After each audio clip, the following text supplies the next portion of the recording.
فی الانعام العبرہ، سوکھا چارہ ہم جانور کو کھلاتے ہیں، اس سے چکنا گاڑھا دودھ پیدا ہوتا ہے. اس سوکھے چارے کو آپ کسی لیبارٹری میں لے جائیں اور کسی سائنٹسٹ سے بولیں اس میں سے تیل کا ایک قطرہ نکال کے، گھی تو دور کی بات ہے، تیل کا ایک قطرہ نکال دو، وہ کہے گا بھائی کروڑوں سال میں بھی ایسی مشین اب تک ایجاد نہیں ہوئی ہے، اس میں تیل ہے ہی نہیں تو نکلے گا کہاں سے.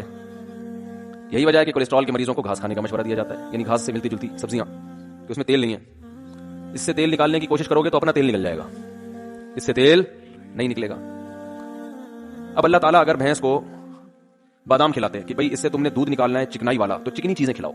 تو چکنی چیزیں تو کیا ہیں؟ بادام ہے، پستہ ہے، اخروٹ ہے، یہ کھائیں گے تو اس سے تیل نکلے گا. پھر تو ہم کہتے ہیں اللہ پھر یہ ڈائریکٹ ہم بادام خود نہ کھا لیں، ہمیں دودھ پینے کی ضرورت کیا ہے؟ اتنے مہنگا پڑے گا دودھ، وہ بادام ہی کھا لیں ہم. تو بھینس کو اتنا پروٹوکول ہم کیوں دیں؟ کیا خیال ہے بھائی؟ تو اللہ نے فرمایا کہ ان گایوں کو، ان بھینسوں سے دودھ جیسی قیمتی چیز تمہیں ملے گی. اتنی قیمتی چیز ہے نا دودھ، اتنی زبردست چیز ہے، لوگ دودھ کی قدر نہیں کرتے حقیقت میں. اب بات چل پڑی ہے تو بتا دوں، تین طرح سے دودھ کی ناقدری ہو رہی ہے ہمارے معاشرے میں، 3 طرح سے. پہلی ناقدری، دودھ کو بوائل کیا جاتا ہے، تازہ دودھ نہیں پیا جاتا، یہ ناقدری ہے. آپ کو قدرت نے جس انداز میں دودھ دیا ہے نا اسی میں پیو. بوائل کر کے اس کی جو اجزائے ترکیبی ہے نا اس کو چینج بولو نا نہیں کرو. ہمارے نبی نے، میرے علم میں کوئی ایسی حدیث نہیں ہے زندگی میں کبھی دودھ ابال کے پیاؤ. ڈاکٹر کو اعتراض ہوگا، یہاں کو ڈاکٹر بھی بیٹھے ہوئے ہوں گے، کیسے مشورے دے رہے ہیں، جراثیم پلا رہے ہیں ہم کو. تو دودھ جب نکلتا ہے اس میں جراثیم نہیں ہوتے، بعد میں پھر جراثیم آتے ہیں اس کے اندر، جب رکھا رہے گا تو جرم بھی آتے ہیں. تو نکالو پی جاؤ. بات آ رہی ہے سمجھ میں؟ ہمارے نبی کیسے دودھ پیتے تھے؟ ادھر بکری سے دودھ نکالا، اونٹنی سے دودھ نکالا، صحابی آپ کے سامنے لائے، آپ نے اس کو پی لیا. پھر دودھ بنتا ہے. سمجھتے ہو؟ نہ پینے سے بہتر ہے ابلا ہوا پی لو. تو ایسا نہیں کہ وہ بوائل دودھ چھوڑ دیں، لیکن جو فائدہ کچے دودھ میں ہے تازہ، یہ تجربہ کیے کہ لیبارٹری ٹیسٹ نہیں بتا رہا میں آپ کو، یہ مشاہدہ ہے، کر کے دیکھو پتہ چلے گا. بوائل دودھ آسانی سے ہضم نہیں ہوتا. کچا تازہ دودھ جو گرم تھنوں سے نکلتا ہے پی جاؤ فوراً نکال کے. لیکن وہ کون کرے گا؟ ایکچولی بکری پالنی پڑتی ہے، گائے بھینس، اور ایکچولی یہ تو مرو پھر. جو خدا نے جو تمہیں نعمتیں دی ہیں وہ تم استعمال نہیں کر رہے.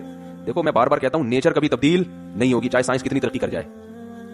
تو فطرت چینج بولو بھائی نہیں. اللہ نے ہمیں جو چیزیں کھانے کے لیے دی ہیں، اب دیکھو دیسی مرغی کا ذائقہ ہی الگ ہے، اس کی طاقت ہی الگ ہے، وہ نیچرل ماحول میں پلتی ہے، اس کا سوپ بنا کے پیو، ہڈی چباؤ چبے گی نہیں. فارمی چکن پتہ ہی نہیں چلتا ہڈی شروع کہاں سے ہو رہی ہے، اس کی گوشت ختم کہاں ہو رہا ہے، ہڈی شروع کہاں ہو رہی ہے. ایسی مرمری سی ہڈیاں ہوتی ہیں، اس مرغی کو اٹھا کے یوں پھینکو گے کوئی دوبارہ اٹھنے کی گارنٹی نہیں ہے. پنجرے میں پیدا ہوئی، پنجرے میں بڑی، انسانی تصرف ہو گیا نا اس کے اوپر. تو دودھ جس کی اللہ قرآن میں تعریف کر رہا ہے، قرآن میں اللہ نے جن پھلوں کی اور جن خوراکوں کا تذکرہ کیا ہے نا وہ صحت کے لیے بہت بہترین چیزیں بہترین چیزیں. اس میں دودھ کا اللہ کیسا تذکرہ کرتا ہے، ان لکم فی الانعام العبرہ. ہاں میں بتا رہا ہوں، دودھ میں 3 کیا کرتے ہیں انسان، دودھ کے ساتھ 3 ظلم ہوتے ہیں. ایک کم درجے کا ظلم ہے کہ بوائل کر لیتے ہیں اس کو، تازہ نہیں. وہ اگر تازہ نہیں ہو تو پھر بوائل کرنا پڑے گا آپ کو، یہ بھی ذہن میں رکھیں. ایسا نہ ہو یہ گوالے دودھ دے رہے ہیں کچا پینا شروع کر دیں، ان میں تو پتہ نہیں مینڈک نکال چھلنی سے کیا نکالا جاتا ہے، لال بیگ اور مینڈک سب نکل کے ہمارے پاس آتا ہے. یہ جب چھانا جاتا ہے نا تو کچرا تو ہلکی چیز ہے، آپ سمجھتے اس میں اس لیے چھانتے ہیں تاکہ کچرا نکل جائے. یہ آپ کی حماقت ہے بھائی، میں حیران ہو رہا ہوں آپ کو. آپ مجھے بتاؤ یہ جو گوالے دودھ چھان کے دیتے ہیں کیا کچرا نکال کے؟ یہ مینڈک، لال بیگ، مکوڑے، گوبر، جو گائے کے پیشاب کی چھینٹیں، جو گائے بھینس جب پیشاب کرتی ہے نا، اور اپنا بھی پسینہ ہوتا ہے ان کا اس میں گوالوں کا، کیونکہ اتنی بھینسوں کا دودھ نکال کے اپنا پسینہ وسینہ، تو اس کے لیے بوائل کیے بغیر پیا نا تو پھر مر گئے. وہ تو بوائل. تو پہلا دودھ کے ساتھ انصاف یہ ہے کہ وہ کیسے پیا جائے؟ تازہ. یہ پہلی بات. نمبر 2، دوسرا ظلم کیا ہو رہا ہے؟ پتی ڈال دیتے ہیں دودھ کو، دودھ پتی بنا دیتے ہیں، دودھ کا کیا ہو گیا؟ بیڑا غرق. تیسری ناانصافی جو سب سے بڑی ناانصافی ہے، لوگ بڑے فخر سے کہتے ہیں ہم صبح 1 گلاس دودھ پیتے کب ہیں؟ جب 2 پراٹھوں سے پیٹ بھر چکا ہوتا ہے ان کا. جب 2 پراٹھے کھا کے پیٹ ان کا کیا ہو چکا ہے؟ بولو، بھر چکا ہے. تو اتنا پھوڑنے کے پہ دودھ کا اثر نہیں ہوتا. تھوڑا بہت فائدہ ہوگا وہ تو تباہی ہے. ہم نبی کی سیرت میں دیکھتے ہیں کہ آپ صلی اللہ علیہ وسلم دودھ کیسے پیتے تھے. کیا پورا کھانا کھانے کے بعد پھر آخر میں 1 گلاس دودھ کا یا دودھ پیتے تھے؟ ایسا نہیں ہے. ہمیں نبی کی سیرت میں یہ ملتا ہے کہ جب شدید بھوک لگتی تھی نا تو بعض دفعہ پیٹ بھرنے کے لیے دودھ پیا جاتا تھا. کیونکہ جب بھوک لگتی ہے نا ٹائٹ، تو میدا آپ کا ہر چیز کو بدن کا جز بنانے کے لیے تیار ہوتا ہے. ایسی کنڈیشن میں جب دودھ آنتوں میں جاتا ہے تو میدا اسے بھرپور طریقے سے جذب کر کے ہڈیوں میں پہنچاتا ہے. آنکھوں کی بینائی تیز ہوگی، بال گرو کریں گے. تو دودھ بذات خود خوراک ہے. رات کو دودھ اس وقت پیو جب کھانا نہ کھاؤ، رات کو پھر 1 گلاس دودھ پی کے سو جاؤ، یا صبح بہت ہلکا ناشتہ کر کے پھر 1 گلاس دودھ پیو. اور بھوک کے وقت آپ دودھ پیو گے نا تازہ، ایسا ہضم ہوگا کہ بہترین آپ کو صحت بھی بنے گی، بہت طاقت بھی آئے گی جسم میں، آپ کی اسکن اچھی ہونا شروع ہو جائے گی، آپ کے بال گرو کرنا شروع کریں گے، ہڈیاں مضبوط ہونا. بہت ایسی چیز ہے، میڈیکل سائنس اور حکیم بھی بتاتے ہیں، ڈاکٹر بھی، کہ اس سے بہتر اللہ نے غذا پیدا نہیں کی ہے. اس میں سب کچھ ہے. اس کی سب سے بڑی دلیل یہ ہے کہ 6 مہینے بچہ صرف دودھ پیتا ہے اور ساری چیزیں گرو کرتی ہیں، اس کی ہر چیز پرفیکٹ ہوتی ہے اس کی. اس کا مطلب سب کچھ اللہ نے کس میں رکھ دیا؟ دودھ میں رکھ دیا. ہاں اس کے بعد اس کو اناج بھی چاہیے، تو سارا دن دودھ نہیں ہے، لیکن اس طرح سے تو دودھ پیے گے. اور میں جانتا ہوں ایسے لوگوں کو جن کی 99 سال عمر ہوئی، وہ 3-3 4-4 کلو دودھ پیتے تھے، لیکن وہ ایسے پیتے تھے کہ عادت ڈالی، آہستہ آہستہ عادت ڈال. वॉकिंग भी कर रहे हैं, जॉगिंग भी कर रहे हैं, जो भी उनकी एक्टिविटी है, मेहनत मजदूरी, तो आहिस्ता आहिस्ता जब आदत पड़ती है तो 4-4 किलो 3-4 किलो भी वो थे बड़े लहीम शेम, आप नहीं 3 किलो कहीं पी लें तो इतनी जगह ही नहीं है, जाएगा कहाँ वो। तो हमारे नबी सल्लल्लाहु अलैहि वसल्लम कैसे पीते थे, जैसे मिसाल मिलती है ना कि आप सल्लल्लाहु अलैहि वसल्लम भूख से बेताब थे, तो दूध का एक प्याला आया। हजरत अबू हुरैरा रज़ी अल्लाह तआला अन्हु फरमाते हैं कि सब सहाबा भूखे थे, सबको भूख लग रही थी, तो हजरत अबू हुरैरा फरमाते हैं कि मुझे ये नबी ने मुझे हुक्म दिया कि सबको पिलाओ।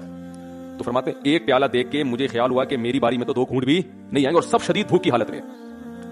तो हजरत अबू हुरैरा ने पिलाना शुरू किया, नबी का मौजज़ा था, उसमें बरकत हुई, वो दूध का प्याला खत्म होने का नाम ले ही नहीं रहा। सब ने सैर होकर पिया, फिर नबी ने हजरत अबू हुरैरा से फरमाया पियो, ये बिल्कुल खाली पेट है, जब शदीद भूख से निढाल हो रहे हैं, और उस वक्त क्या पिया जा रहा है, दूध।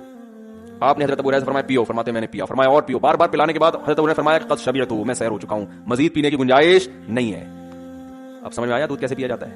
नहीं आ रहा मेरा ख्याल है समझ में। वो पराठे खा के थोड़ी बैठे हुए थे, ये बिरयानी और बर्गर खा के, फिर तो वो तबाही है, गैस बनाएगा, पता नहीं जो धमाके होंगे वो आप खुद उसके जिम्मेदार हैं, उसका ना गवाला जिम्मेदार है ना फैल जिम्मेदार है। लोग कहते हैं ना दूध पी के पता नहीं क्या धमाके शुरू हो जाते हैं। तो तभी सहाबा किराम की सेहतें थी, उनकी तो इतनी खुराकें नहीं थी। आज प्रोटीन के लिए क्या क्या मल्टीविटामिन कैप्सूल भी लिए जा रहे हैं, टैबलेट भी लिए जा रही हैं, सिरप भी पिए जा रहे हैं, वो तो कुछ भी नहीं पीते थे। इतने सेहतमंद, इतनी जबरदस्त उनकी जो है वो एक्टिविटीज होती थी, और ऐसा उनकी जान होती थी। क्या है, खजूर खा रहे हैं, दूध पी रहे हैं और जौ, और तो कुछ चौथी चीज, कभी अनार खा लिया, वो भी गरीबों को मुयसर नहीं था, कभी अंगूर खा लिया, वो भी अमीर लोग नहीं खाते थे।